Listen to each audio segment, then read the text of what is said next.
generation still hover around 5,000 megawatts for a country of more than 200 million people.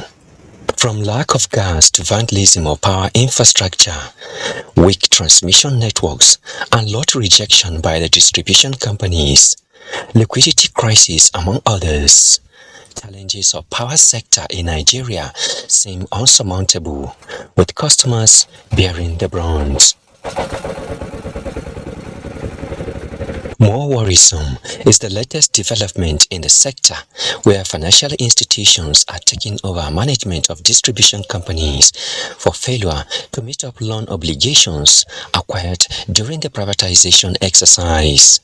So far, 5 distribution companies have been affected by what the banks refer to as contractual and commercial intervention, while the Port Harcourt Distribution Company had its board restructured also to prevent insolvency. Again, the original problem which led to privatization has not been solved. And one of the original problems, or one of the original issues that led to privatization, is that equity will come in, the sector will be improved, and then efficiency will be improved. But that so-called equity has not come in as much as it ought to do, apart from the fact that the asset itself was not sold at what is generally regarded as the proper value for it. So all of those challenges will be there. But again, there's also another school of thought that thinks that by the time this space goes away, whoever is going to be the new investor will also have become aware of the real state of the sector. Although federal government assures that in exercising the rights of lenders to the co-investors, the financial institutions do not retain the ownership of shares and management of the distribution companies. The question is, how viable are the remaining 5 distribution companies? What is the exit time for the financial institutions to hand over the distribution companies? Are the distribution companies to be recapitalized and sold to new investors in order to manage the entities efficiently? Answers to these and many more will unfold as electricity consumers hope for improved supply under the new regime. Joshua Ojito, NTA News.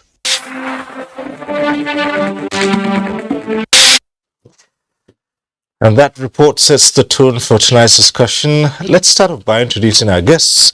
We'd like to welcome to this program Dr. Sam Amadi, is Director, Abuja School of Social and Political Thoughts. He is a former chairman of the Nigerian Electricity Regulatory Authority, NEC. Thanks for being here. Thank you. All right. Let me also introduce Kunle Kola Ulubio. He is President, Nigerian Consumer Protection Network, and member, Presidential Ad Hoc Committee on Review of Electricity in Nigeria. That's at August 2020. Thanks for being with us tonight. And we're also joined by Donald Willie Etim. He is Chief Marketing Officer, Abuja Electricity Distribution PLC. Thanks for being with us. Thank you for having us here, and good evening, viewers. Barakat Salah. Right. Well, as is usual on this program, at some point in time, you can get to be part of the discussion in the studio. The lines will be on, so you can call in. But when it is that time, we'll refresh your memories. We'll again take you through the procedure. We do this every Tuesday.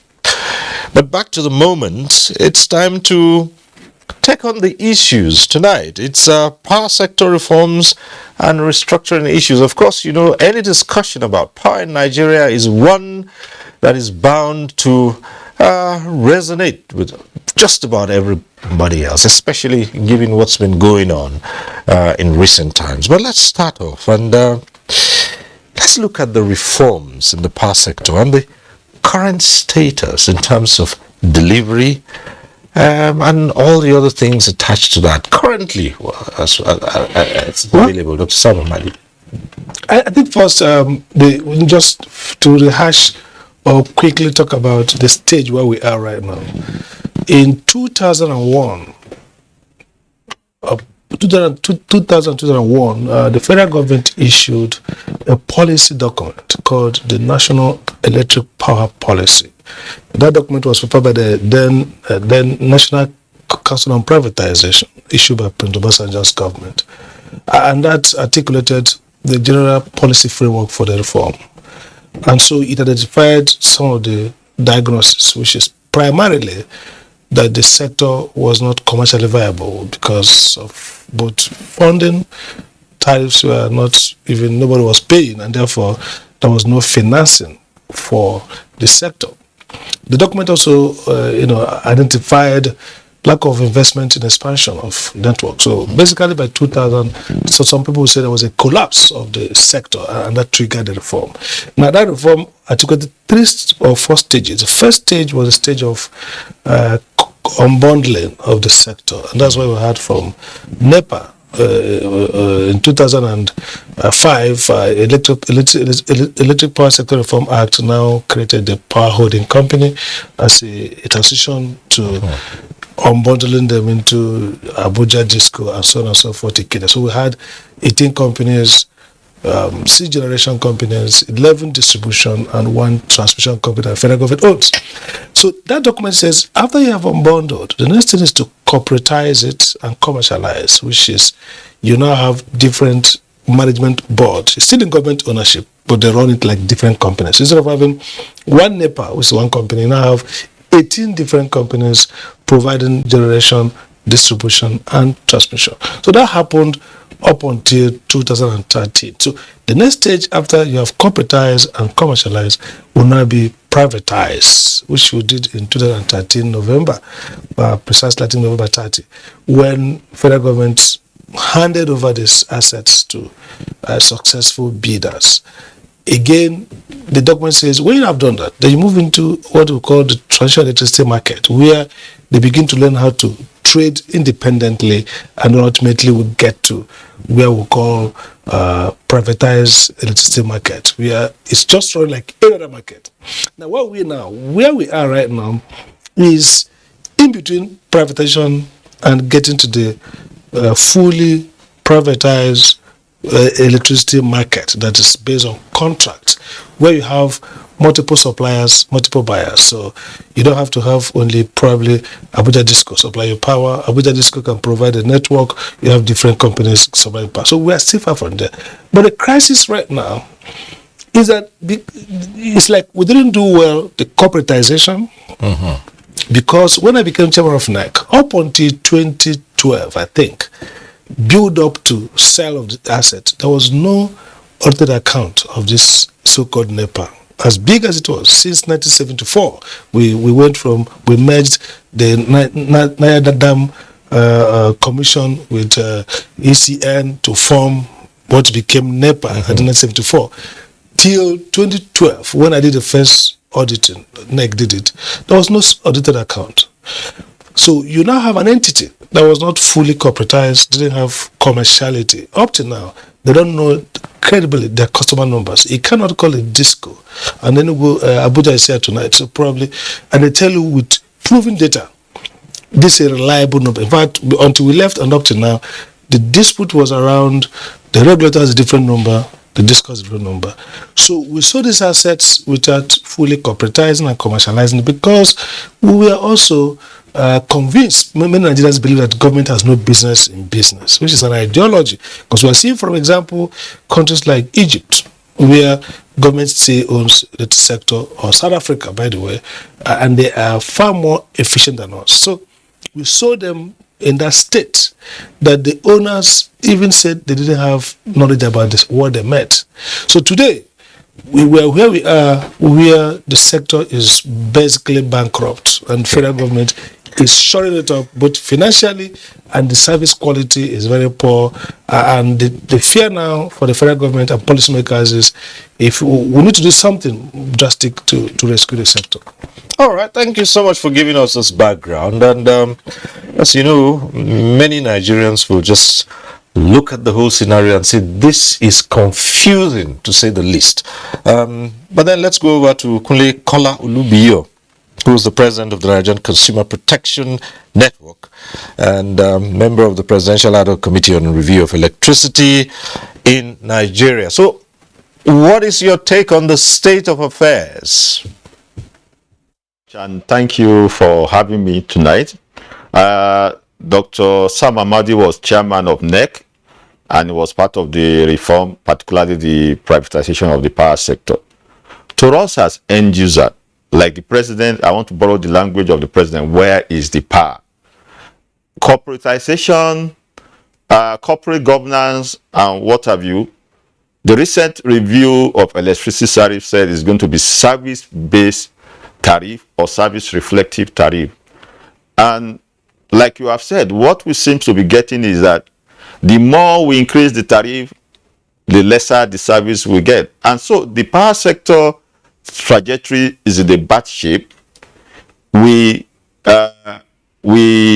process of privatization was flawed, and it was enmeshed with the Nigerian factor, and we have a window.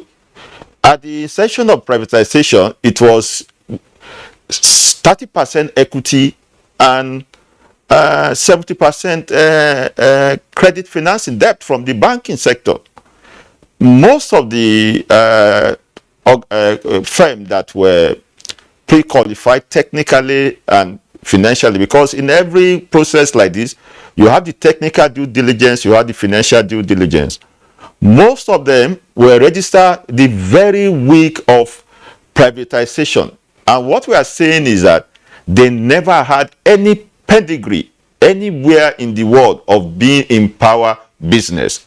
And one had expected that a process that had international expression of interest, that have global best practices, will have maintained this threshold. So you cannot build something on nothing.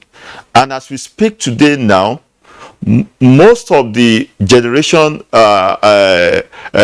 plants that we have, they are obsolete, they are in decadence, they are only quoting for capacity that if you decide to keep generation for 1 week at 4,000 megawatts, it cannot even be sustained.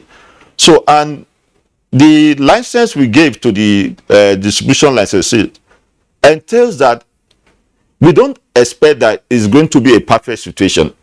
10 years license tenure. In 2015 or 2018, we had expected a regulator in NEC and BPE to do what they call mid-term review of the privatization exercise, to look at the actionable and deliverables and see the level of achievement that have been recorded.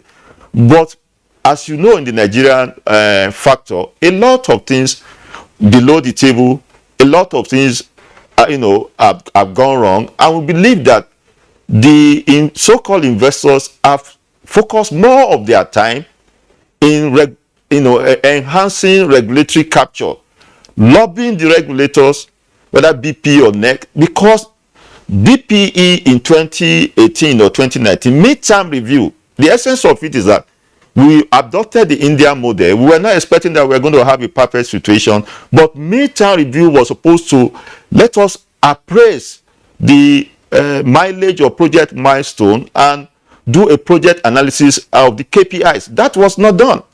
If we, no matter what we have on ground, the regulator has failed us from the consumer point of view, and that is why we are all where we are now. By next year, the license will expire, and we just believe that this lot that we have, somebody involved in business of importation of corporate gift, banana sellers, Medoya, Mama Onikpomo, or what have you, you now give them serious business of managing power without technical or financial pedigree. In fact, sadly, the technical partners that they brought, they misrepresented. They are having those technical partners from overseas, which they use like what they call over some people who travel abroad would say marriage of convenience. You do arranging marriage just for you to get paper to travel abroad. That was exactly what happened.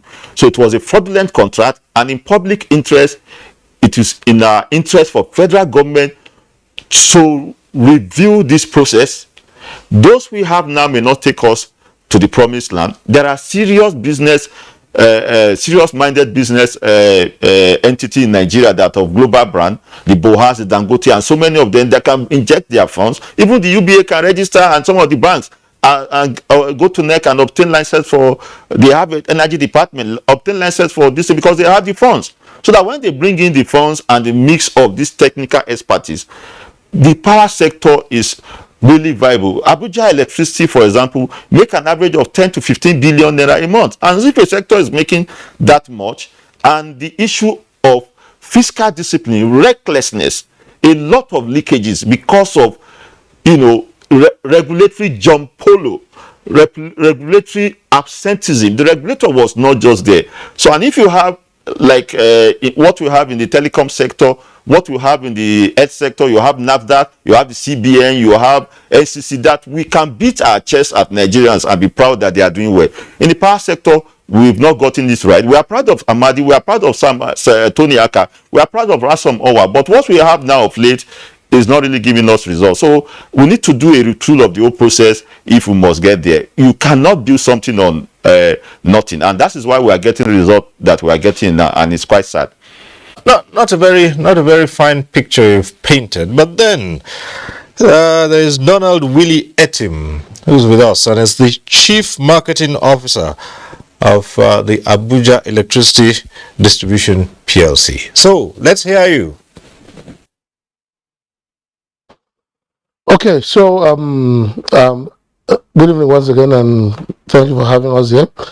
The truth really is this. When you look at the situation, and I speak from the prism of Abuja Electricity, 6 months down the line from the takeover from the previous management, to a lot of people, it will look like not much has happened. But if you give me a bit of time, I'll speak to a few value additions we've brought into the system. Initially, when we arrived, we met a company that was comatose, almost. 2 days or 3 days beyond that, if the action that was taken in terms of the takeover had not happened, that company would have gone flat on its face. Okay, so we met a lot of problems and issues, and we decided it is what it is, and we'll move on from there. The first thing that was necessary and critical to be put in place was a fiscal discipline framework. So working between BPE and NEC and the central bank, a clear fiscal discipline framework was put in place, and all the amounts or accounts and monies coming in revenue, trickling in, because they were really trickling in at that time, were escrowed. That was critical. So that was first. Now, in the kind of business we do, you have the human factors and you have the technical factors. And most of what we deal with as challenges have to be driven by the human factors. We looked into the system and found that from an employee point of view, a lot of rot had happened. Emoluments had not been paid as it went due. Salaries were paid. Just net salaries. However, pensions were outstanding. Union check dues were outstanding. Contributions for, what do they call it? Accommodations were outstanding. Then you go as far back as HMO. The HMO policy was practically dead. Staff could no longer access health facilities or health services because so much was being owed in debt. And then 13th month pay was outstanding, long service award was outstanding. But due to the gracefulness and gratuitousness of UBA, we were able to take on that challenge and immediately clear everything in under 2 weeks. And we met the deadline that had been set from the negotiations arising out of BPE, NEC, and the union discussions. Beyond the settlements of debts and outstanding dues, the next thing was the company was top heavy. The company was so top heavy that even the guys involved admitted there had to be some form of rationalization, otherwise we would not make any progress. So we sat down with the union, negotiated, and at some point reached agreements on how these access to requirements, top talents were going to be let off. And we realized as well that in letting off so many people, or that many people, we were going to let off some good ones. And we committed to the union that where we find that we have let off someone that is really critical to service delivery, we will hire them back on a consultancy basis. That we are currently doing. The third thing we did was to do a diagnostic analysis of the network. That is to take end to end the entire network and study it and critique and find what the problems were. We found loads of overloaded feeders. We found that transformers were broken down and could not be replaced. We found several things, a plethora of issues. And we decided, what are we going to do about this? Today, as a result of that diagnostic analysis we did, we have what we call the Quick Win project. As I speak, there are 40 technical and semi-technical projects going on in Abuja electricity franchise area as we speak, with a lifespan of between 1 month to 3 months for completion. We are addressing those ones now because those will allow us to, in future, deliver stable power and enjoy a fairly more reliable network. So, stepping away from that, we've also said, how do we get additional power input into the system? After 3-4 appearances at TV and radio stations, I got tired of talking about low generation or low water or low everything. It's not the rainy season. Because it just wasn't that alone. We needed more energy on the system. Abuja franchise area, for instance, is expanding. Nigerian cities are expanding. So we are currently in discussion with developers that can deliver to us embedded power and mini grid solutions, just to be sure that we have enough, or at least more than what was available, to be able to make life easy or easier for the customer. In summary, really, we are committed to delivering power to our offices and our homes in a stable, reliable, and safe manner. What we have done in the last few months, to a lot of people, may not be very visible, but I want to draw an analogy from the construction business. Before you put up a 21-story building, you probably have to put in underground a foundation that will take as much money and is yet not seen, not visible to the human eye. That's where we are. We are setting up the foundations. We are rounding up with the foundations.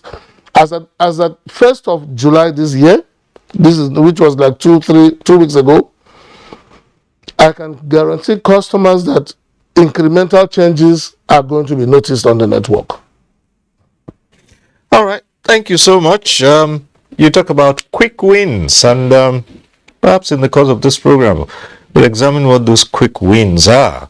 But let's come back to Dr. Sam Amadi. And the issue here, I did say to you after your opening comments that many Nigerians will find this all so confusing.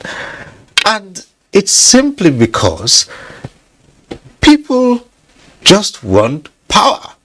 They want the system reviewed, they want it functioning, and they want it now. And so when you begin to talk of generating companies, GenCos, distribution companies, DISCOs, electricity regulation company, NERC, bulk purchasing company, and all that becomes also confusing. And these are terms that have been going on and on. People just want to see power and let it be there. Absolutely. So, is this maze that people are going through and don't understand? Is it responsible for what? I think, look, it's unfortunate that in Nigeria we burden the citizen with technical discussions around power. Like you already observed, citizens all over the world don't even bother to know the process in which power is generated. That's not their business. They just want power.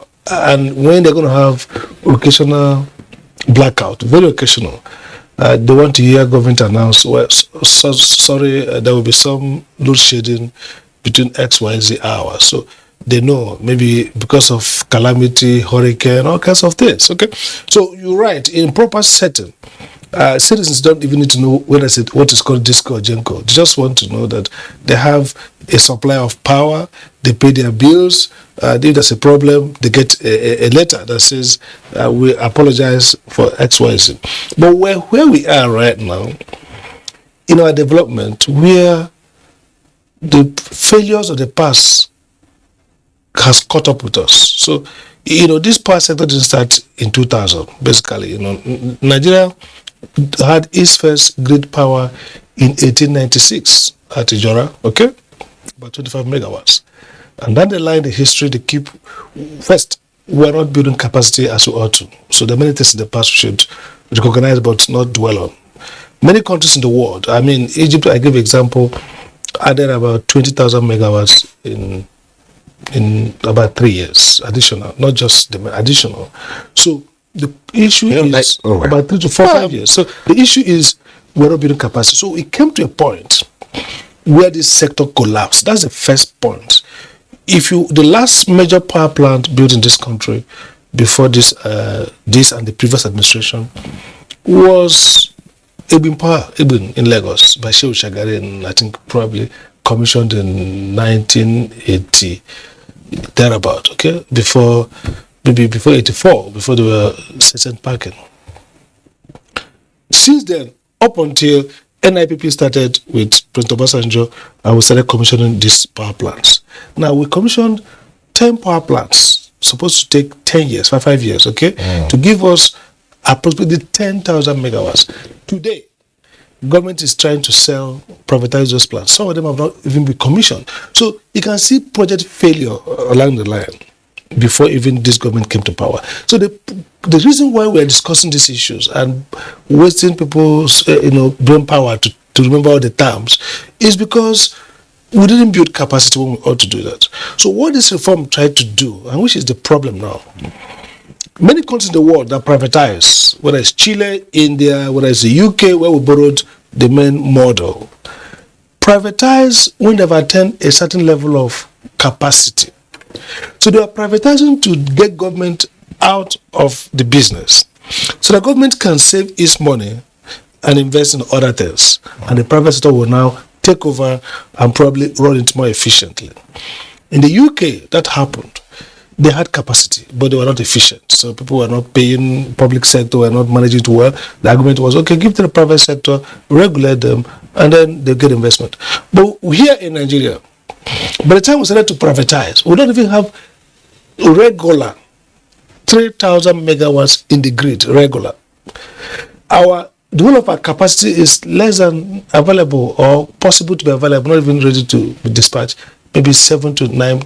Now we are claiming about 16,000 megawatts, okay? So what that means, first thing, is that we didn't build capacity and the private sector struggling to build capacity. And then there's something that Kule said about these guys not being, have the competence. I wasn't a regulator then. By the way, I wasn't the privatizer, it was BPE, but we worked together. The first thing was this. Initially, the idea is to get people who have up to 100 million US dollar assets, their own money, to buy the asset. Because if you buy the asset, then you can now borrow money to recover, change the lines so that the power will work. Later, BP has to change it. Why? Because when they went on roadshow, the big guys who are supposed to come, they want to come. And the small people say, how will we get 100 billion? So what they did was... Why didn't the big guys want to come? Because, good question. I told you before that this sector had no audited account. I did the first one. I did the first metering survey by Miguel Aturu, the lawyer who died, comrade. We went all over Kukule was part of it, I think, all over the country to say how much is our metering gap. So you don't have data. How can anybody come to a market where you don't even know your customer number, how many customers you have, you don't even know your financial status? We have to do that to privatize. So they say, look, this is risky. So the provision was done hurriedly, and because we have to do it, we got the small guys. And what did they do? Now the rule says you have to have at least 100 million, which means if your asset base is about 100 million US dollars, if if you buy this asset, let's say you pay 150 or 60, depending on what it is. And by the way, they were assessed at the basis of what investment they will make. We now say then you can now go to the bank, capital market, money market, anywhere, and borrow money to change meters, provide meters. But see what these guys did, because they don't have the money. They borrowed this money to buy the assets. That's the problem we're having today. So the share purchase agreements they had was backstopped with money they borrowed, hot money, short term. So you borrow, instead of borrowing 5 years moratorium and so on and so forth, you borrow money that you have to start paying maybe 6 months after. Number two, he said they got partners who signed MOU, not a bankable legal document that commits them to financing. So Sam Amade company in Nigeria, I have only $30 million US. Okay, I don't have 100 million. So I go to Korean Power Authority in South Korea. They have 20 billion, and this is real. They have $20 billion assets. What? So I take their asset statement out to mine. They have 5% equity supposedly under MOU. So what that means, therefore, is a mismatch. You have a company that has on paper 25 to 20 billion, 30 billion. But the real company that's going to run that place has only 30 million naira, $30 million. So when they purchase it, there's no call for money. You can't ask them to bring money.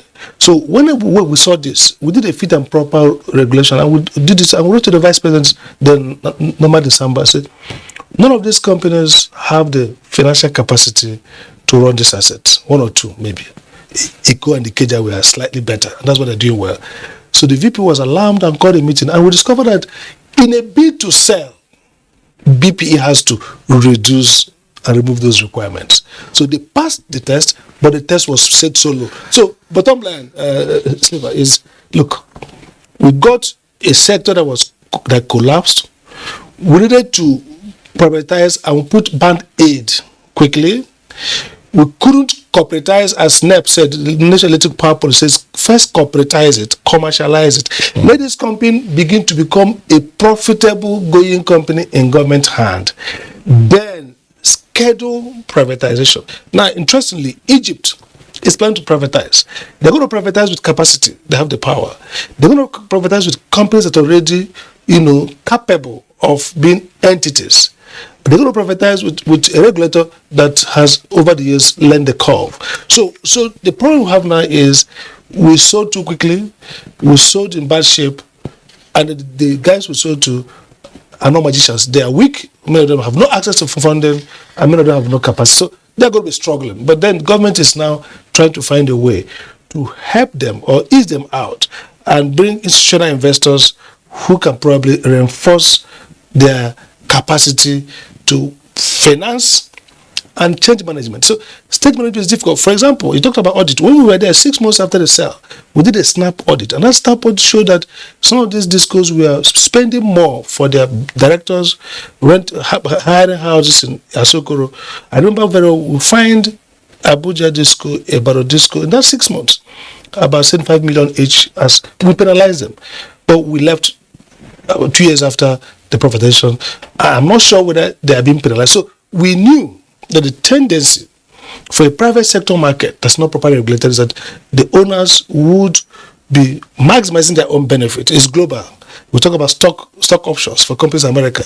We talk about management payouts. So they will maximize their own value.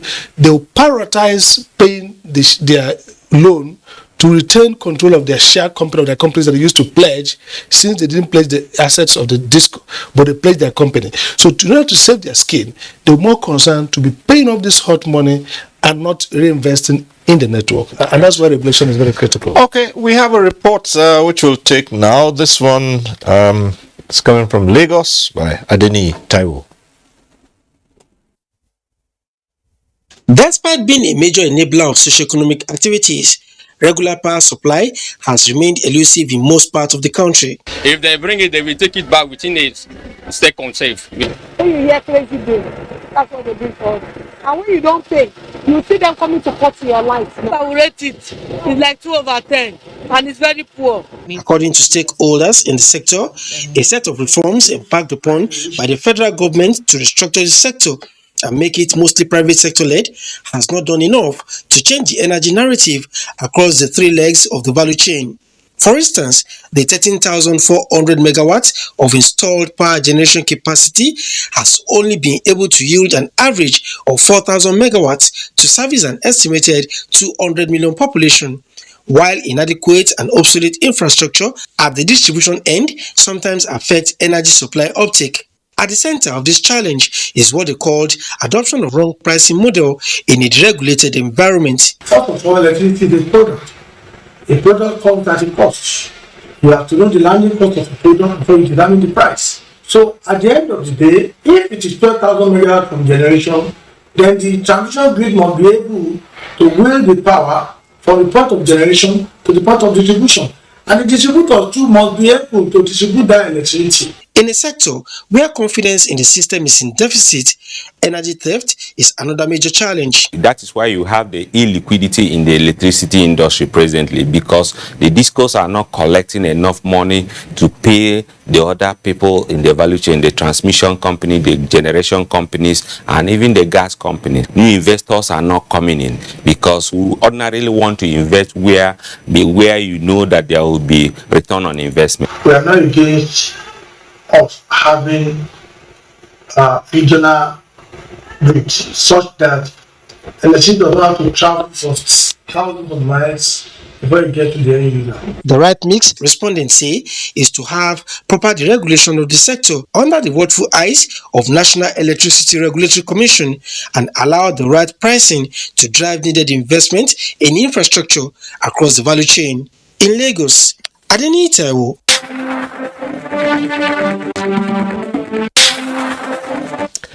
All right, our next report is coming in from Uyo.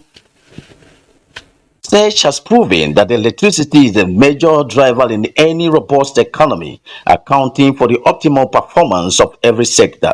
Analysts therefore attach importance to the power sector while calling on any government that desires economic turnaround of its people to fix the power sector, literally putting her mouth where her money is. According to the managing director of Ibom Power, Manyene Tukudo, the recent reform in the power sector by the federal government has helped proper management of power for improved supply, but noted that there is need for more to be done in the area of metering. GCN maintain the transmission line, build transmission line, commission transmission line, while distribution company build injection substations all over. So this has really helped to put power in various hands and in various administrative convenience. The journey of the state government's Power for All initiative began with the overhaul and system upgrade of the Ibom Power and other facilities required to ensure adequate power supply in the state. What seemed to be worrisome is that despite government's huge investment in the sector, the people, especially those residing in the areas that are not metered, are lamenting. I cannot stay in two-bedroom flat and I will be paying a sum of 10,000 naira at the end of the month. It's uncalled for. Paid 7,000 out of 8,000. They said I have to still balance. Investigation reveals that Akwa Ibom State has no problem in the area of power generation, but distribution as evident in the metered areas that now enjoy 20 hours daily supply of power and more. In Uyo, Kevin Samuel.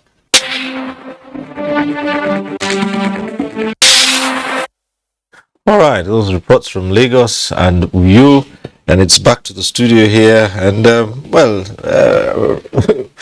we heard the respondents in those two reports, and we saw the extent to which the reforms have impacted.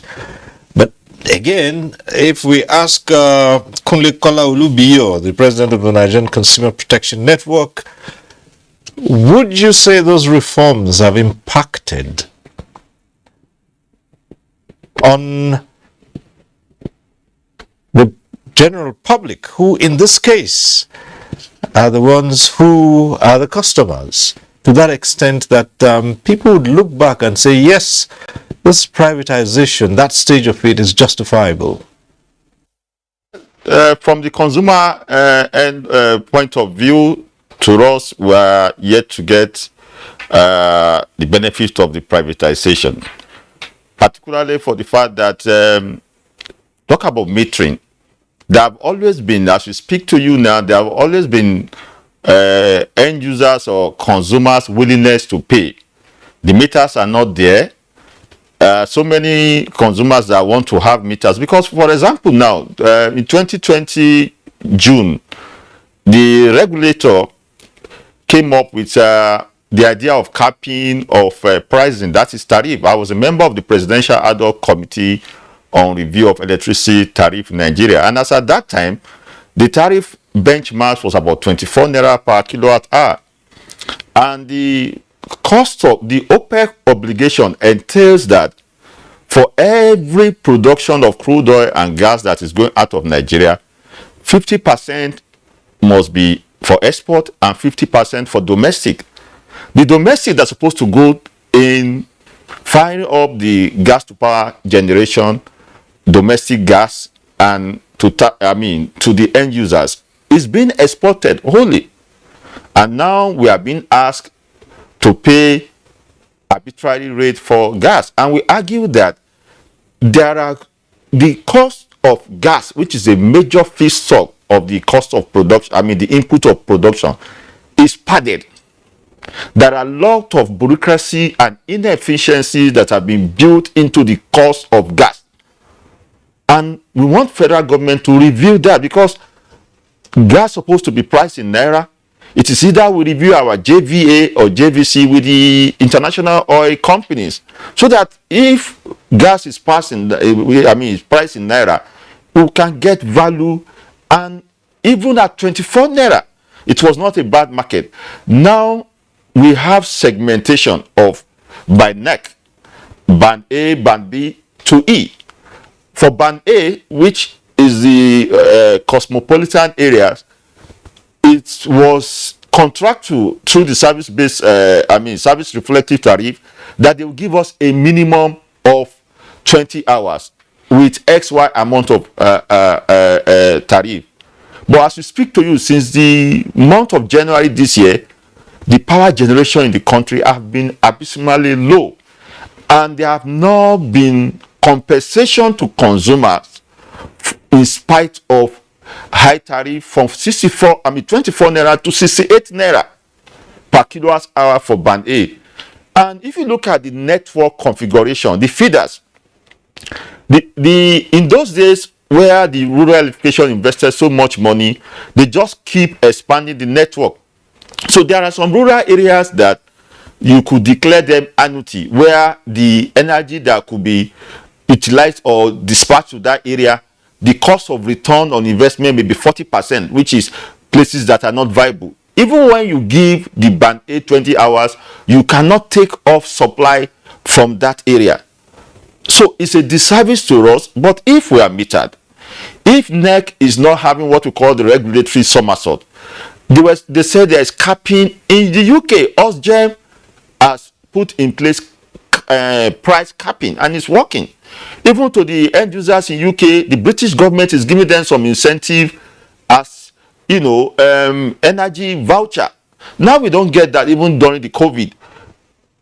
In 2020, like I said, places outside Abuja, they were supposed to be like 3,000 to 5,000 naira a month as per capping, because that was to incentivize the idea of closing the metering gap. But all of a sudden, NEC has somersaulted, and the customers are not being capped. There are so many places between January to date that have not, been getting steady power supply. The generation has dropped to an average of 2,000 to 3,600 megawatts of late. And we thought that with this low generation, customers will be compensated. We have not been compensated. Kule, it's interesting. You talked about the number of supply to this classification, like band A, for instance, which you just talked about, which is from the classification should be receiving 20 hours of electricity supply. I can tell you for free that I mean, using Abuja as an example, there's hardly any place, at least I know areas in Abuja, that do not receive anything close to 20 hours of electricity, and they are classified under band A, and they continue to pay at that amount. But again, there's this other question which we would like you to take on just before we go over to Donald Etim, and that has to do with the amount of investment, the amount that the federal government, for instance, has invested in the distribution companies. You have any idea to quantify how much the federal government has invested in the distribution companies? To create a paradigm shift and de-escalate or reduce the burden of public sector funding.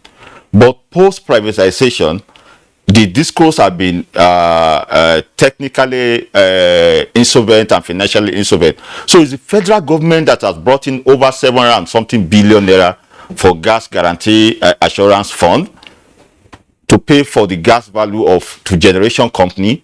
The federal government have invested over 250 billion naira in national mass metering, which is ongoing. So many investments, and one begin to ask, what is the essence of privatization? That as little as change of transformer or cables, it is the end users, it is the non-state actors that have been investing in the sector. The only area that the investors are good at doing is with NEC, increase in electricity tariff, and how to recover their funds, but they've not really added value as expected of a private sector driven entity. So we believe that maybe because we didn't get it right, maybe because we didn't get the right kind of people, and so if by 2020 we could look for different windows that is open to us to explore, maybe we may get the right kind of team to come on board and do better. The power sector is not as bad as we have been made to believe. It's just lack of fiscal discipline and lack of corporate governance. And if the human element is addressed, we believe that the sector will be whole. A whole lot of investment. Federal government have assessed foreign loans running to several billions, not less than 7 billion naira in the last 7 years, and we are not really getting value for all the money. Yeah, Dr. Amadi, you were going to come in here when we were talking about the huge, investments in this. I think you talked first. When after privatization in 2013, part of the crisis complaint of the discourse was that, of course, there were legacy debts. See, that's why I talk about the history of this crisis. The history is they were not paying for gas to gas suppliers before privatization.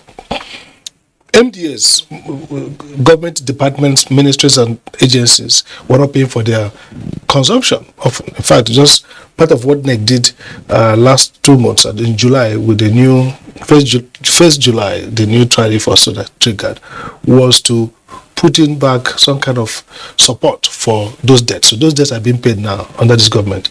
But the point is that so these legacy debts were a burden on the private sector, and so government rightly, the CBN, I did NEC under us, BPE and the Central Bank and Ministry of Justice met, and the governor of Central Bank agreed to provide a 213 or 17 billion, which was a loan to the discourse, and which the governor, since CBN had first line charge. So when resources come, they first pay themselves. Maybe they have recovered. And then there was a 700 and something billion. About in 2015 we left, 2016-17 I guess, they had another 700 something billion. Then there's this recent billion also coming in at about 200 something billion. So you can see that the argument has been that maybe the federal government, part of the reason for privatizing and reforming was what to call in economics public sector borrowing requirement, that the government is exposing its balance sheet a lot, borrowing to finance. So by moving away, government saves that borrowing and maybe utilize resources to do other things that private sector cannot do. But the counterfactor is that the government probably, arguably, is spending more than or close to what he would have spent if it was the one driving it. And so the question is this: should we continue to, provide public finance at the level in which it's being provided as a so? But again, it asks, look, the banks are leveraged. The banks are the ones who supported this with the borrowing. So if the central bank does not come in at the government, maybe the contagion in the financial sector will be much more grievous, and so that probably explains why these CBN interventions are necessary. Right. So let's take it to the table of Donald Willie Etim, Chief Marketing Officer of Abuja Electricity Distribution PLC. So,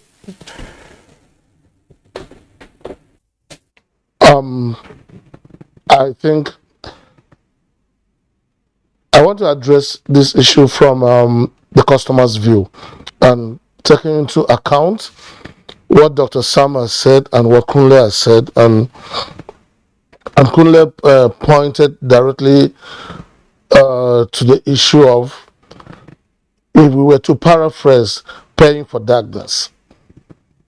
And he and I belong to a forum among several other where all of this come through for discussion. From a discourse business perspective, we do realize, and I speak for Abuja the distribution largely, we do realize that there have been a few incidents where communities, not just individual customers, communities come across to us, write a letter and sometimes complain, and they say, you know what, you're paying, you're billing me 13, 14 or 15,000 naira. And I have not seen so much power in the past day or days or weeks.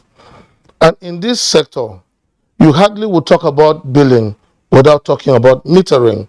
So these are symbiotic problems within the industry.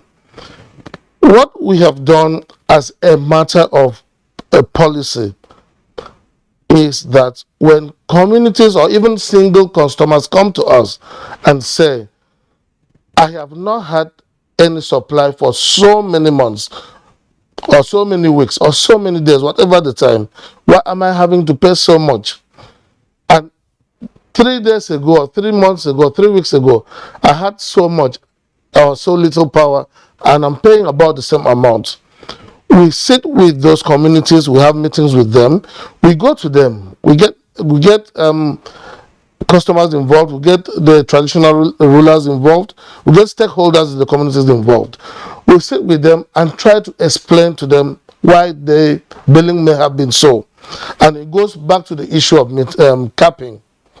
And capping essentially devolves from one of the NEC rules that says, if you take into consideration factors A, B, C, or D, for this particular location, no customer should be charged above a certain limit. So here is the thing. Generally, we don't go above those caps. But where we have even gone above, there's a redress mechanism that allows either the customer or the communities to apply and get a revalidation. And it is on record that we make adjustments and give credit to the customers involved to say, please, oh, this was an error, or these were the issues around it, but we sit and we negotiate and we discuss that. That is one side. Just before you go on, Mr. Donald Etim, just before you go on, you've just explained something here, and I just thought I might just quickly put this on. You talked about communities or even individual consumers, all right? What about where you have classified as Band A, and they're not getting they're not getting half of 20 hours electricity, and they still keep paying on Band A, and you can actually prove this for a considerable period of time? What's the relief for those people? We normally have what we call reconciliations. So sometimes you find a customer comes through to say, this is what I am getting. I'm not getting much. I'm not getting Band A, for instance, and I'm being charged for Band A. And we look at that entire area and we find whether it was a general problem or if it was an individual local problem. And whatever we discover advises what we take as a corrective action. 2 days ago, if this happens in the course of a very short timeline or frame or window, we tend to understand that it's happenstance. So for a longer time, we dig in and find out how we can make amends to that customer or group of customers. I was going to say 2 days ago, I had someone write me an email, a lady from, I can't disclose her identity, write me an email, actually wrote the email to my CEO and complained that not only is she not having supply, she is also not getting the right responses from the customer service unit, which is under my exact purview. And I took that very personal. And I called her and I said, you know what, I'm going to come back to you. Let me find out what the issues are. And we then found out that we had a fault on that line. It was an underground fault. And our men, AEDC men, were not allowed access to the underground channel carrying the trunk for security reasons by policemen. It took us 2-3 days to resolve that AEDC police interface. Yesterday, the same lady wrote back to me. That was the first SMS I saw when I woke up. She said, sir, thank you very much for intervening in this. We've had 20 hours minimum for the past 2 days. That alone brought gratitude and, or would I say, joy to my heart. That's the case of just one person. There are several other stories like that. But this is a mass problem. We cannot address all the problems at one time. We take one at a time and we resolve them. All right. Well, I'm not a prophet or a seance, but I can predict that having explained this bit, you'll be getting very many emails from the public, those who are watching this program, particularly in terms of what band they're placed on and them not getting, in fact, sometimes half of that number of hours. I'm certain in the next couple of days, in the next few days and weeks, you'll be getting so many more. Now that people know that they can actually find a way out of this and ask for a review. But at this point in time, we'll take a short break. When we return, there'll be more discussions on the power sector reforms and restructuring. Stay with us on NTA Tuesday Live. We'll be back shortly. For now, the best and most efficient way to avoid getting infected is through regular hygienic and sanitary practices, as well as social distancing. As individuals, we remain the greatest weapon to fight this pandemic. By washing our hands regularly with clean water and soap, disinfecting frequently used surfaces and areas, cupping into a tissue or elbow, and strictly adhering to infection prevention control measures in health facilities, we can contain this virus.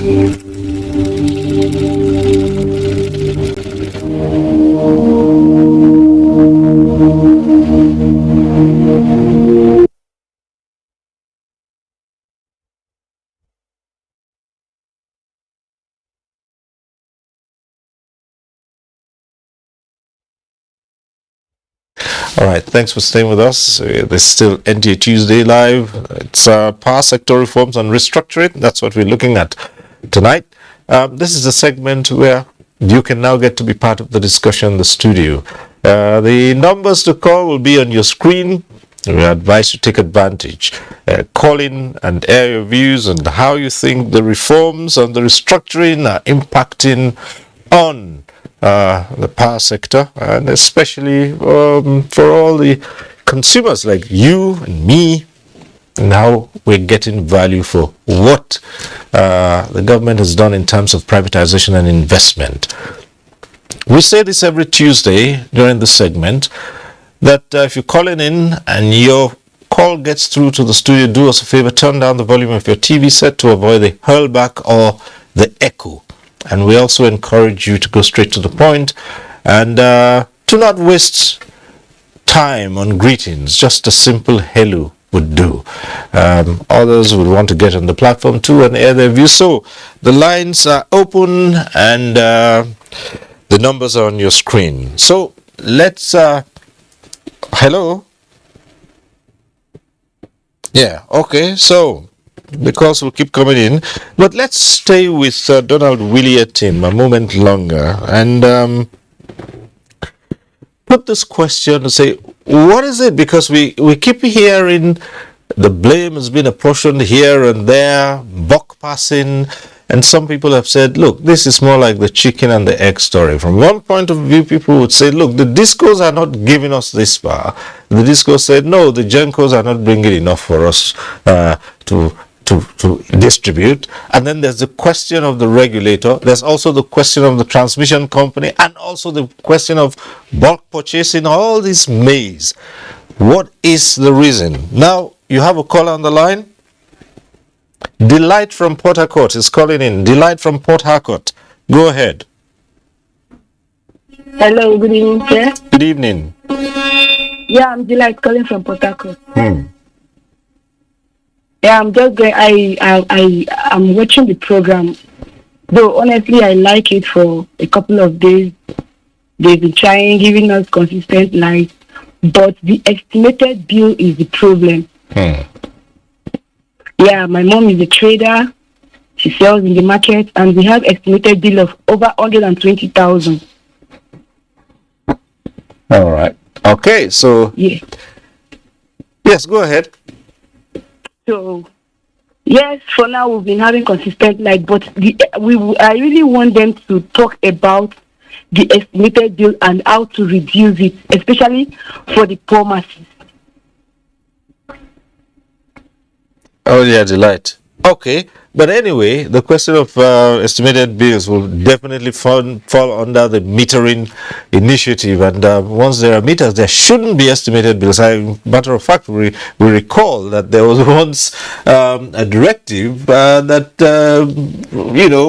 this question of estimated bills should stop. I think a very important point. Right. By the way, all over the world, you don't have all the customers metered. In fact, at a point, some poor people, the government policy says don't meter them. Because if you meter them, they can't consume. Because if they can't buy, okay? So what happens is that when we were there, we had what you call methodology for estimation, which tries to provide some accurate process for estimation. This new NEC has also put out a regulation that benchmarks. Say if somebody is not metered, because the DISCO has obligation to provide meter. So if you don't meter them, then you can't charge them beyond certain level. Basically, you have to give them minimum cost. And I think the NEC needs to probably enforce it, because what that does is to drive up incentive for metering. Okay. So what is open like that sometimes they overestimate, because if you lose money, if you don't make money from metered customer, you have little room for maneuvering. The rest of that, the deficit is offshored to. Okay, so yes, so back to Donald Williatim. This is an additional one for you to take on with the question I was asking earlier on before Delight came on the line with a question, and so. Let me tie in quickly with the issue around billing. And recall I had mentioned that when you speak about billing in this sector, you naturally are going to end with metering. It's the proverbial case of the spoon and the plates getting involved with each other. And I thank Dr. Ahmadi for the insight and clarification is given. The bottom line is, Delight, please, to avoid estimated billing or crazy bills. You are just being polite. It's addressed as crazy bills. Try and get metered. You live in Port Harcourt, so I know PHC distribution must have some metering project. In the Abuja electricity distribution franchise area, we are running with a metering program now under the MAP, Meter Asset Provider Scheme. It used to be like you get metered in 10 days, you go onto the website, fill a form and wait 10 days to get metered. But we've gone mobile with metering. Today, we take the bus, load the meters, engineers, everyone. We go to the various offices. So we have at Karu, Apo, Warimpa, Mpape, everywhere around Abuja, Mina, Lafia, Lokoja. You get in there, if you are an existing subscriber or existing customer, go with their last month's bill. You're going to get to fill a couple of forms with minimum detail. You'll be metered within 24 hours. If you are not an existing customer, you get to fill a different kind of form. We call it traditionally Form 74. It says the NEC requirement. I wonder why it's called Form 74 since before I was born. But anyway, that's the name. You get to complete the form in 24 hours. You get metered as well. So you get away completely from the issue of estimated metering and start paying for what you consume. Then quickly, let me get back to the issue of bulk passing. And Cyril, this question is instructive. Observation is instructive. 6 months ago or 7 months ago, when I arrived at this industry, the first thing I noticed was A was blaming B, B was blaming C, and all of that. And I quickly asked myself and my new colleagues, when will this stop? But I think at that time, that was when the industry, as it were, was also asking itself the same set of questions. From round about February or early March, I have found within this sector the level of collaboration and cooperation that I think had not existed before this time. We have had several engagements with either the GenCo side of the business or the transmission side of the business. And today, I know that the Transmission Company of Nigeria has embarked on a network expansion program that's going to affect all discos, wherever they may be. But before they started this, they went on a road show, and the first stop was Abuja Disco.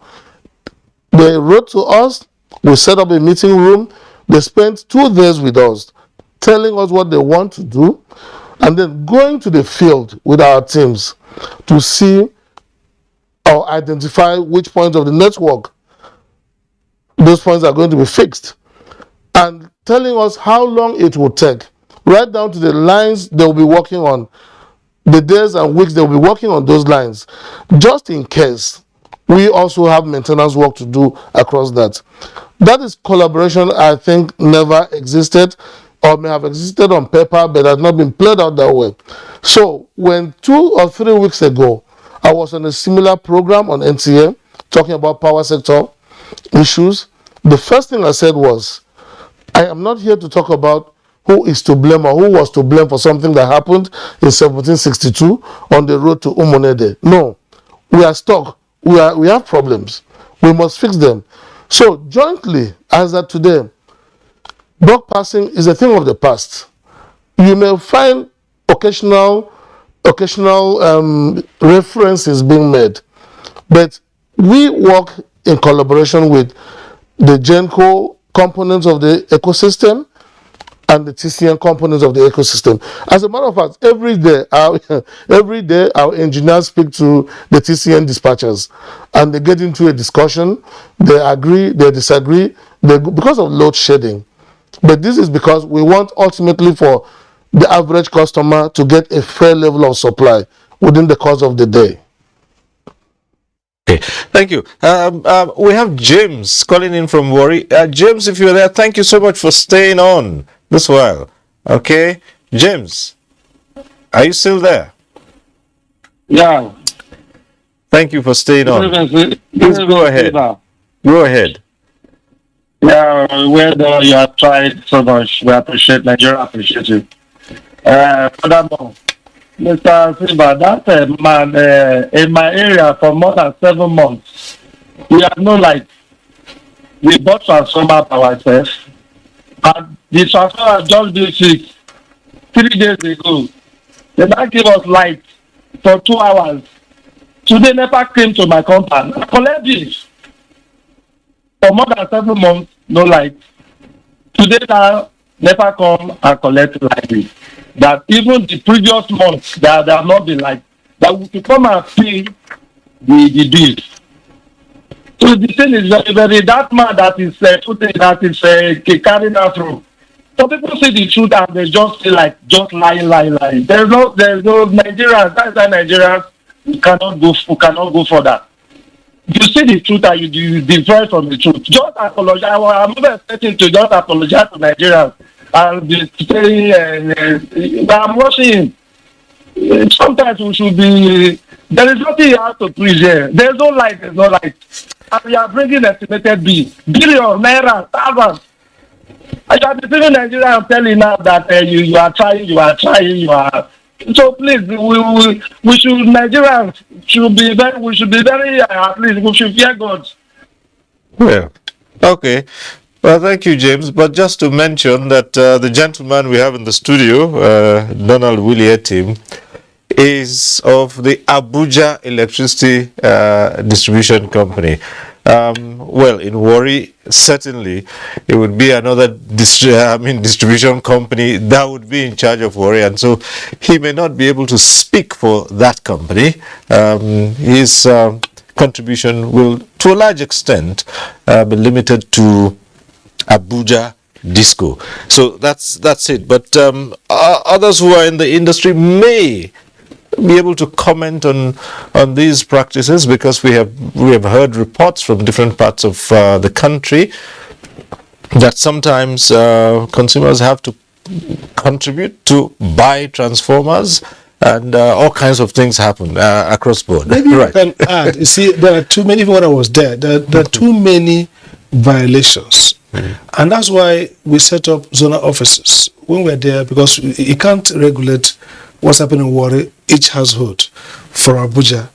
But when we left, I think NEC has closed it up. But again, the solution would be, like in the US, you can have states regulate consumer aspect of electricity. So what that means is that, like in America, they have the PSU, Public Service Commissions, whose job is to deal with customers. So if NEC issues a regulation, tariff approved, those states company, agency, should be the one. So if this complaint happens, like I said in Warri, okay, quickly, or Delta, Warri. So the agency that is using next regulation, the tariff, to now protect customers. So they are closer, because customer complaints are retail complaints. They are very, very micro. You have to follow it through.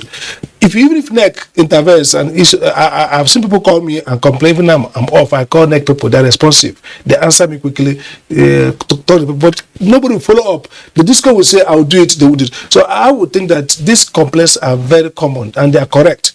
But you see, the regulator, the model we have where states are not actively regulating consumer side of the utility, makes it weaker for NEC to go to village in Sokoto, Yola, to control the source. All right, back to the phones. We have calling in from Lagos, Kazim, right? Yeah, Kazim, yes. Yes, Kazim from Lagos. Go ahead. Yeah. Okay. Yes, go on, Kazim. Yes. Yeah, thank you for the program tonight. Yeah, I see the problem really with this electricity in Nigeria. The distribution companies are not doing enough. I am a customer under Ikeja distribution company. I live in somewhere around Ekpe, and I can tell you, in the last 2 weeks, we have not had electricity, and even for them to even send a message to tell us what is actually happening is difficult for them. The youth in the community have taken them to engage them severally to make sure that meters are given. They did not do that. Estimated billings are coming day in, day out. You will not have electricity for a month or thereabout, and they will bring humongous bills to you. In fact, I don't know why you are praising Ikeja Electricity that they are doing something. They are not doing anything. What they have been doing is to rip off the customers, and that is how it has been happening. And I don't know if the federal government has scrapped this code, they should do that, because the purpose for which they are being set up they've not been able to achieve that. Communities provide transformers, community provides poles, and you What the annoying part is that after you are providing transformers, you are providing poles, you are providing transmission lines, they will say this thing you have to hand over to them without giving compensation to the community. I don't know where that is done anywhere in the world. Thank you. All right, thank you very much, Kazim from Lagos. Yes, well, at this point, let's bring in Kunle Olubio, who is the Nigerian Consumer Protection Network person on this discussion. These calls that have been coming through, if you look through them, you find virtually the same complaints all through, and they have been there for years. What does that say? It boils down to the issue of regulatory gap or regulatory ecosystem. It's about regulation. The essence of it is that you have the demand side of the market before you can have the supply side. If you don't have the demand, you can't have the supply. And now the regulatory institutions seems to be more on the side of the supply side than the market demand side of the coin. Take for example, I spoke about capping. To a layman's language, let me bring it down to the language of the people on the street. Capping means that you go and do verification of XY location. What is the amount of money or average energy being consumed or being billed on those that are metered within a given area? You can use about 40 household or 100 household, and you now use that as an indicator to determine the average consumption pattern for that area. That is the essence of capping. You keep a threshold to encourage the distribution licenses to meter the customers. The issue of national mass metering or intervention by government, one of the basic commitments of the privatization by the investors in quote, the service level agreement, is that they are going to meter customers. If you go to the grocery, you don't use your money to provide metering devices. If you go to the first attendant in the filling station, they have their measuring instrument for cost recovery. So it's about return on investment. So it's not our business to provide meters. Now, from the point of transformer, that's what we call telemetry. Between January 2022 to date, generation has dropped on the average to 2,000. You look at the Nigerian Gas Association saying that there are legacy debt of over $1 billion US. And so they've not been given the right kind of gas to the thermal station. So what we call the gas constraint. So between January to date, national grid generation have been between 2,500 to 3,500 megawatts for a country of 206.1 million. The UN benchmark says that 1,000 megawatts to 1 million people. And South Africa is just a population of about 64 million people. And they are generating over 50,000 megawatts. Egypt is equally about 100 and something million, generating over 50,000 megawatts. Nigeria, with a population of 206.1 million, picking a load of 2,600 megawatts. So if you now have to ration such supply, definitely issue of band A to E had to be reviewed or collapsed. It's not practicable. It's a short change. So if those places that from the grade report, from the system operator report, from the market operator report, from the general sector-wide report, it is on record that between January to date, because of the gas issues and other issues, generation has been between 2,000 to 3,000 megawatts, except the last 3 days that we've had maybe close to 3,800 or 4,000 that we have seen improved supply. Now, when it is glaring on record, from the system record that generation has been low, the transformer, during the COVID, that we were not even getting supply, why can't the discos or NEC go to the transformer and do diagnosis analysis of the supply, because from the what we call the network to the transformer, there's a meter. You see a box there. The supply that goes in and out to the household is supposed to be taken. So if you don't give us supply, how do you arrive at the quantum of allocation or distributed power to that given area, which you will now, after you take out the metered customer, you will now share among the estimated something? It's supposed to be, even though it's not scientific, the telemetry attached to each transformer has made it scientific. Now the discourse and the regulator, as partners in consumer shortchange, from the consumer point of view, we are being shortchanged. There is no need, or there is no point for customers billing that are estimated to be arbitrary. Now, NEC, in its wisdom, after so many years of advocacy, came up with capping. But regulatory capture means when a regulator give way or give room to the overwhelming pressure of those that are supposed to be regulating. So that is the reason why we are having all these complaints. Take, for example, cost to the phone lines again, and taking this call from Patrick. Patrick is calling from Abuja here. Hello, Patrick. Patrick, are you there? I'm still there. Yes, please go ahead. Good evening, sir. Good evening. I'm still there. Can you hear you? Yeah, now go on. Yeah, good evening, sir. I want to appreciate your work. I've been hearing from you since when I'm small.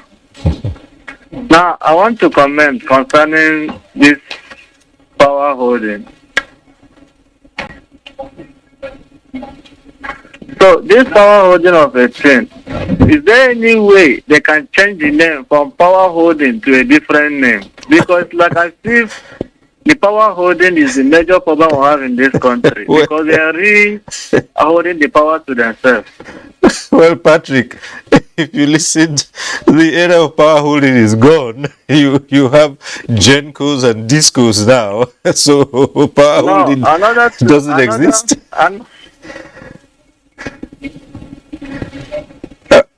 All right, go on. I'm sure Dr. Amadi will tell you more about how it is. Go ahead. So please, I want to ask Dr. Sam Amadi a question. Now, the question is, I want to ask Dr. Amadi a question. Is there any way that Nigeria can privatize the light in form of a network? Like for instance, at the way we have Glo, MTN, and NTA. Like for instance, if any of these networks messed up, you can easily switch, because it's like as if we have one particular network. That is the reason why these people are playing with us. Now, I want to ask, is there any way they can do it like that? Because in other countries, that's what they do. If this network is misbehaving, they can easily switch to the other network. Because for the past 1 week or so, the area I am, there's no light. If not for this Salah, since on Saturday, there have been light. But I believe today, after today, there won't be light again. All right. Well, Dr. Amadi will respond to that. I think he raised an important issue, which is the issue of choice, which is important for utility. So we have our telecom. I mean, you can port. You can actually, even if you don't want to port, you can actually buy a new SIM card. Now, this is the design of the industry. In market economics or in economics, for you to be able to have choice, you have to have enough suppliers and buyers.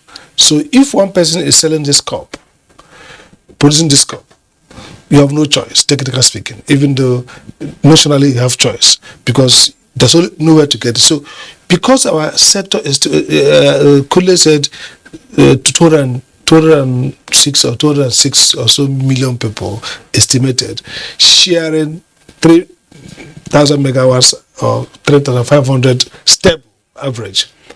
So we have low supply. Therefore, the network is more like centralized. Power is shared from one source, the Oshobo National Control Center, where the dispatch happen.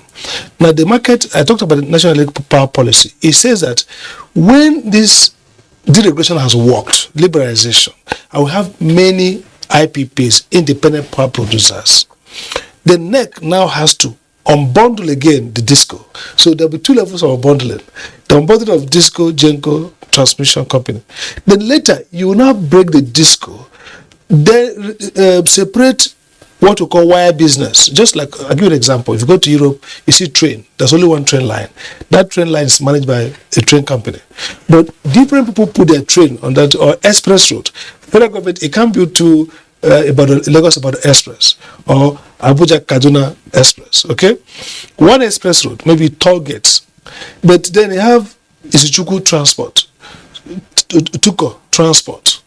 Each of these transport carried cargo for people and ply that network. So the area we ought to go where this policy envisage is where you have Abuja Disco providing the lines. Then Samamade Power Company can come to you and say, I want to supply you power. So he buys power from the generator, carries it through Abuja network, and sell to you. Now, if you don't like them, you switch. You go to Kunle Power Energy. Kunle says, okay, if they're supplying 3 naira per kilowatt hour, I'll give you 2 naira. Yeah. So that's where we get to choice. But that's to have choice, you have to develop enough power to trade. Right now, we don't have enough power, so we share it. So when there's enough power, this company called Kukunle can decide to be taking their supply from Kenji. The other person, some other company, takes a different place. So the quality of customer care, how they respond to you, how they give you subsidy, can make you switch. So we're going to go to until we get to where consumers have choice. You won't have efficiency. Are you going to have all these complaints? Now let's come to this recent takeover, if we were to call it that. The banks, financial institutions have come in now and what is the import of that on the system? It started off with Abuja, and now we've gone on to other Benin and the rest of it. I think 3 things. The first thing is, first, these are transactions between the investors who borrowed money from the banks. And what they did was to pledge the share of their own company. So this is the way it works. The power sector says you can't pledge. If you want to buy... Okay. All right. Yes, go ahead. Okay, if you want to buy Abuja Disco, you who is buying cannot pledge the asset of Abuja to buy. So you pledge your own company. So they went to their companies, borrow money from the bank, use their own shares. So what the banks are doing, bank says, okay, pay, or they are not able to pay, basically. And the bank now step in to take over those companies and now say, because this money is for Abuja, they now want to also take over Abuja so that they can have where they can recover the money to pay themselves. Right. But it's not generating a conflict around who has the right to do that. But by the way, what NEC and BPE cares about now is making sure that none of this affects customer service. Okay. And that will not happen. All right. We have Good Luck calling in from Port Harcourt. Hello, Good Luck. Hello, I can hear you. Yes, go ahead. Good evening. Good evening. Yeah, I'm happy for what people are doing. God bless you people. Please, I want to ask, is this really car for sale or I don't understand. So in Port Harcourt, if you go to buy meter, they will give you price. So I want to know, is it for sale? Yes, you know that for some time now the power is at the spot. So I want to know whether the meter is for sale. Thank you. All right. So the meter, you go to get a meter, you buy it. Perhaps Kule would help us to answer that. Hello? Yeah, maybe Kule Olubio would have an answer for that.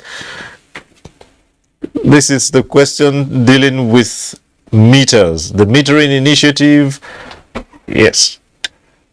By side, you have the one they call the zero phase of national mass metering program, which federal government injected 250 billion naira and is ongoing. I think it has been paused for a while for review.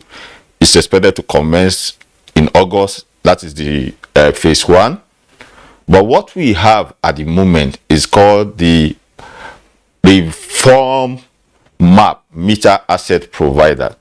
What the meter asset provider entails is that when you go to any of the discos within your franchise and you buy a meter, like I said earlier, we don't provide meters for petrol stations or other people to recover their money. So it's not our business to buy meter.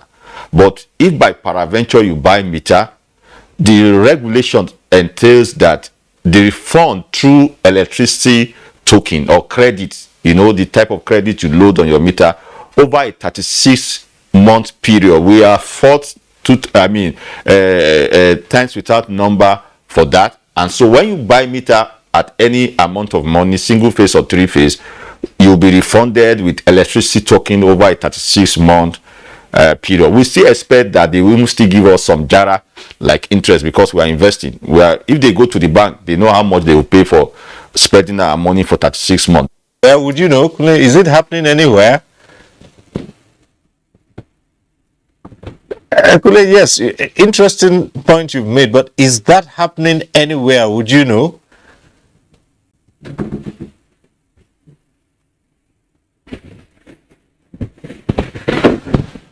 You've just explained if you have to buy a meter, then the process which you load that meter, and you've talked about a kind of refund, right? Over a 3-month period, 3-year period. Is that happening anywhere? Would you know? There's a NEC order of August, that is harmonization of national mass metering with MAP. There's a NEC order of August 2020, which is quite clear. I recall that some of the discos were so silent on this. You know, we talk about gaming the system, estimation and what have you. And as soon as we got in touch with some officials of NEC, they did a pull out for us and we pressed it on the discos. And no disco is arguing about it. And it is on record that in the last 2 months or so, Ikeja, Eco, and Abuja Electricity and so many others have commenced the refund, which is the right way to go. And so 36-month period, but we are still asking for our JARA because it's an investment that we are injecting in the sector. Okay, so from the point of view of the financial institutions stepping in, let's go over to Donald Willie Etim and say, how does that now reflect on the services, the quality of customer care that people are going to get? Thank you, Cyril. As a matter of fact, I think this program for me has been quite instructive. If you permit, let me take a few steps back and address a few things, then come to the issue of the takeover and customer care issues. I am happy that we have had questions, comments, and observations from Abuja. So few from Abuja, quite frankly. From Benin, there's Warri, 2 from Port Harcourt, and then from Lagos, and everywhere. So what this speaks to is the fact that the problems we have are common to all the discos, to all the operators within the ecosystem. That said, I go to the guy that called from Warri. I feel so bad about his situation. He was out of supply for 7 months. He gets a transformer and then they bring a bill. So speaking to him directly, and then the guy that also spoke from Port Harcourt, where you feel aggrieved, there are grievance resolution platforms available, stated by law, and it is your right. One of the problems we have in Nigeria in this sector is that customers don't know their rights, and part of the indictment is on us, the discos, because maybe we are not doing enough, just enough to make sure that they know their rights. So to the guy in Warri and the other guy in Port Harcourt, there's a NEC forum office that you can apply to. You take your problems and you go there, and they are neutral, independent in their assessments of what the challenges are. Where you've been wronged and is documented, there will be some form of redress. So, wherever you are listening to this program, be aware that the distribution company in your area has NEC forum offices. And these are just set up for you, customers, exclusively to go solve your problems. Beyond that, there's the issue of the guy that's called from Ikeja about communication. There are several levels of communication involved. Every disco makes an attempt to communicate. From Abuja Electricity, we do a lot of communication as well, but it's not enough. So we are coming from a situation where there were, when the direction or the directive was after 12 hours of out of supply, you communicate. And internally we said, no, this is not good enough. We cut it down to 4 hours. But 3 weeks ago at Abuja Disco, we took the initiative and decided if there's an outage now, we'll do an analysis of how many people are involved. At a certain lower threshold of number of customers involved, we will communicate with them.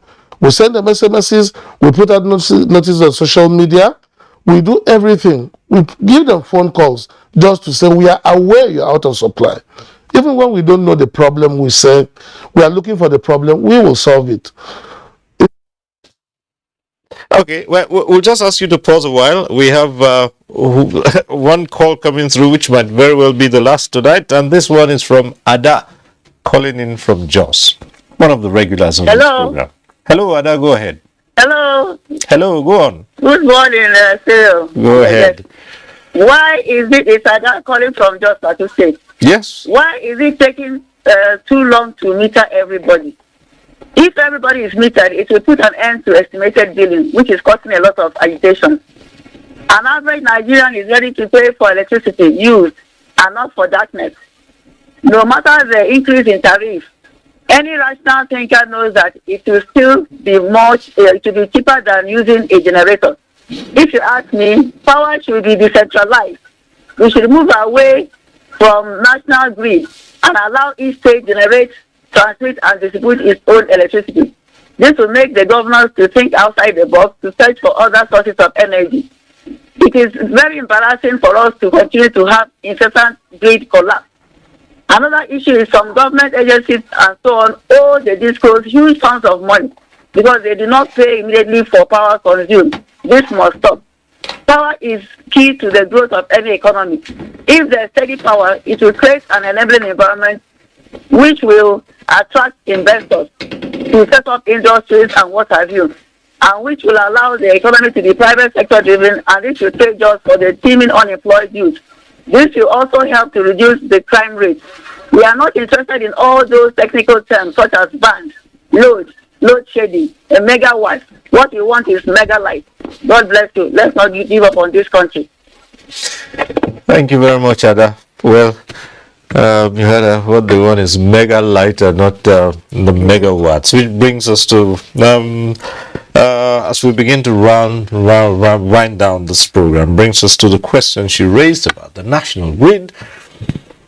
In the past 2-3 months, the term collapse has become everyday language. We hear, the grid collapsed, and the grid collapsed, and people are wondering what's going on. What's this frequency? Sometimes we're told that it's as a result of vandals, and other times there are just no explanation for what's happening.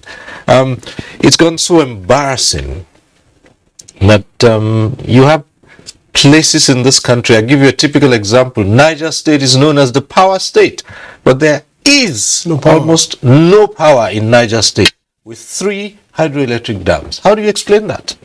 Very pathetic. But then again, whenever you hear a system collapse, it tells a story of weakness and frailty, basically. It's equivalent of having a house in Lagos where you have a lot of collapse. Okay, you build a house with sand, not properly mixed, and it keeps collapsing. But practically, the system is weak. This alone, we had some people put about maybe 20 or thereabout partial and complete system collapse. So what that tells us is, look, there is, apart from the normal historic legacy problem of no gas, the generation is low, discos can pick their load, transmission network has frailty, but there's also a great degree of inefficiency and weakness in the management of the grid now. If you improve grid management, you can have occasional collapse. Maybe once in a while, something big happens and you come back.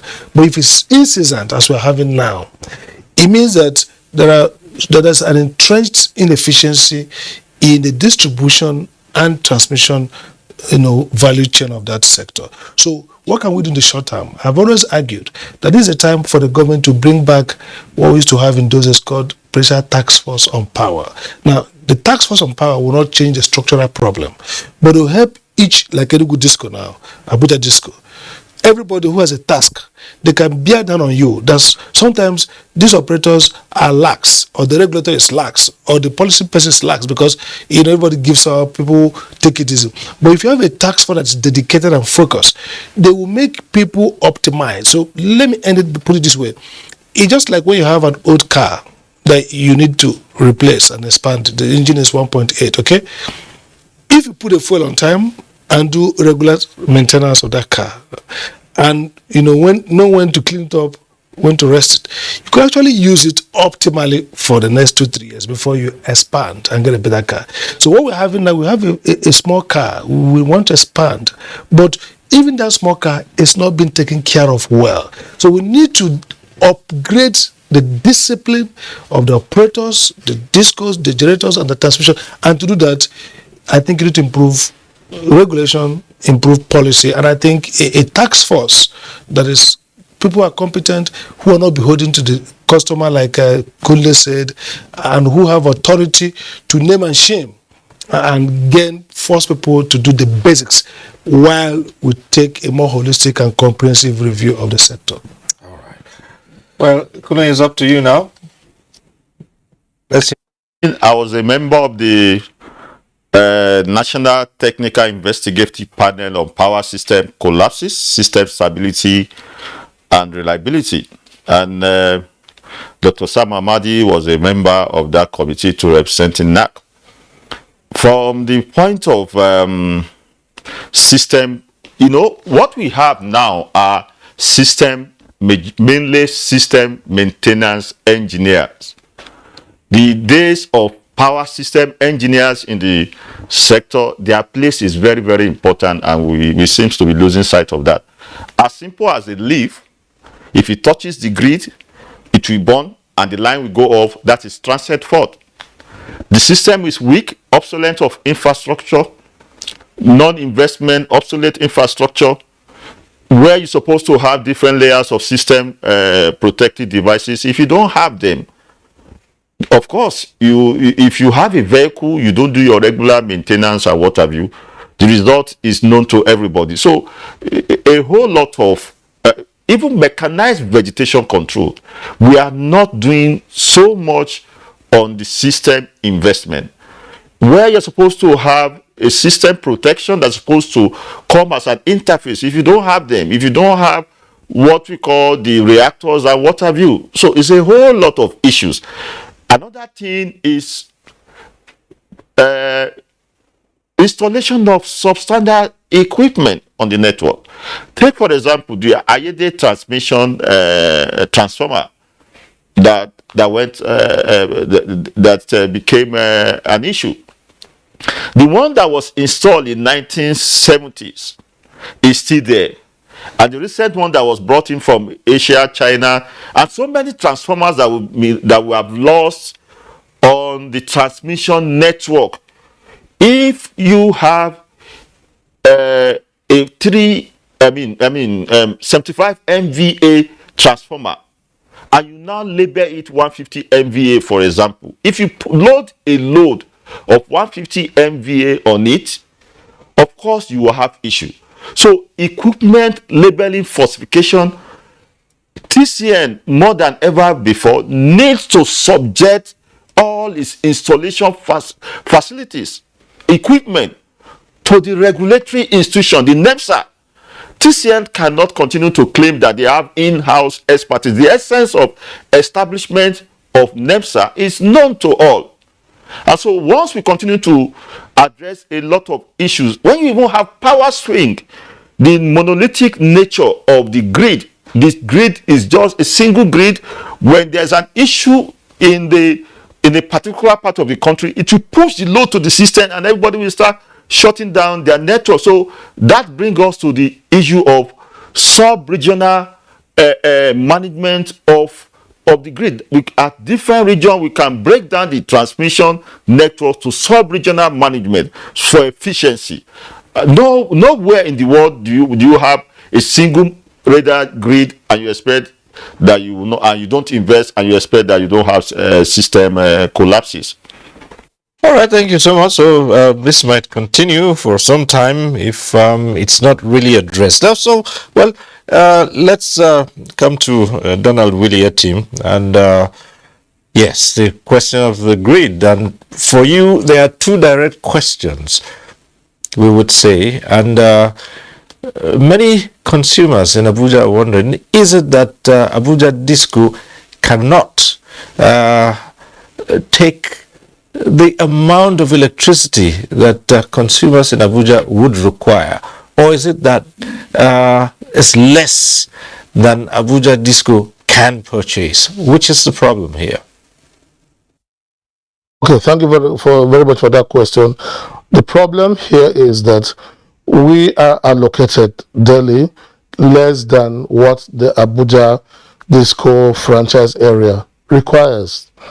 So, in specific terms, maybe for the past 2 weeks or 10 days, we've been getting maybe plus 4 in the area of 420 to 470 or 480 megawatts per day. In a situation where Abuja Disco franchise area itself should be taking or using optimally about 1,000 megawatts. So it is that the power is not just available. However, we are not folding our hands to look at it. Remember, in my opening comments, I had mentioned that we are currently in discussions with developers that can give us embedded supply and some mini-grid solutions. But finally, this question for you. And as Chief Marketing Officer, I believe that you probably would have heard the term. That's now going back to the issue of metering. You probably have heard that many people call this new meters, these smart meters you have now in homes, they call them the unarmed bandits for the simple reason that, no sooner than you load those meters, you run out of units and you have to keep. And there are people who allege that it is because of the way those meters are programmed. They're programmed to harm the pockets of the consumers. What's your take on that? Nothing could be furthest from the truth. Those meters, as a matter of fact, in this whole business, from the consumption point of view, the meter is the only innocent, neutral arbiter between the supplier and the consumer of electricity power. The meters are configured under international best practices, and where we find a lot of times people complain, it's because they find it difficult to bypass these meters, or once they do it, we get to know, because those meters have been acquired. Technically speaking, we can see the meter remotely from our system. So it's not configured to hurt them. It's not configured to game the system. It's a business we are running, not a casino. Anyhow, well, since, again, that might be difficult for many people to take, since you do the programming, you say you do them under strict regulations, but who cross-checks to find out, Dr. Abadi, who cross-checks to find out that these meters are programmed the way they should? Because it's a general thing. People have shut down so many things. They've stopped using electric burners. They've stopped using electric cookers. They've stopped using ACs. And everything because they just can't bring their bills down. I don't see. The problem is, look, those meters, by the Metering Act, the NEC has a metering code that provides functionalities of these meters. Then NEMSA, there's a testing center before these meters are deployed. But you see the problem is, you see, every of these have regulatory process, but then it doesn't exclude the gaming of the discos. So discos have the capacity to calibrate the meters faster. The same way some customers who are technical can calibrate it slower. But see what happens in regulation. A regulator punishes misbehavior fiercely as a deterrence. So if NEC follows one case and discover that NEC has experts, so they go there and look at the complaint, they discover that meter has been kind of calibrated against normal features to run speed so that you pay more money. The NEC can slam that disco with excess fee, penalty. What it does for you, even in America, nobody can regulate every piece of but you deter operators from doing the wrong thing, because if they are caught, that's what in law you call aggravated damages. So we need to be giving them exemplary punishment that will deter, because nobody will be there. They can actually alter it, but they may not, but they can. So it's important so that they become self-regulators to try to stop that behavior, because that if NEC catches us, but if the regulator is sleeping at the control wheel, or really because there's no power, people want to encourage the discos, the investors, then we don't regulate them, then this is cap. So they do alter meters. They can alter it, even smart meter, but then they know that it's criminal, it's illegal, it can be punished. I'm not sure they do, but they can. All right. Well, there's so many things to talk about, and if we decide to go on power issues, we might be here until the next 48 hours. But we have to leave this conversation at this point and say a very big thank you to our guests, Dr. Sam Amadi, Director, Abuja School of Social and Political Thoughts, and a former chairman of the Nigerian Electricity Regulatory Authority, NERC. Thanks for being here. Thank you. Thanks to Kunle Kola Olubiyo, President, Nigerian Consumer Protection Network, member, Presidential Ad Hoc Committee on Review of Electricity Tariff in Nigeria, it's August 2020, and of course, member of the National Technical Investigative Panel on Power System Collapse. I think that was sometime in 2013, right? Good. Thank you for being here. And let's also say big thank you to Donald Willie Etim, Chief Marketing Officer, Abuja Electricity Distribution PLC. Thanks for availing us of your efforts and your knowledge of the key issues here. Thank you for being on this program. Good night. And to all of you too, we'll say thank you for watching, and those who called in, thanks for being part of it. Next week we'll be back with NTA Tuesday Live. I'm Cyril Stover. Continue to stay safe.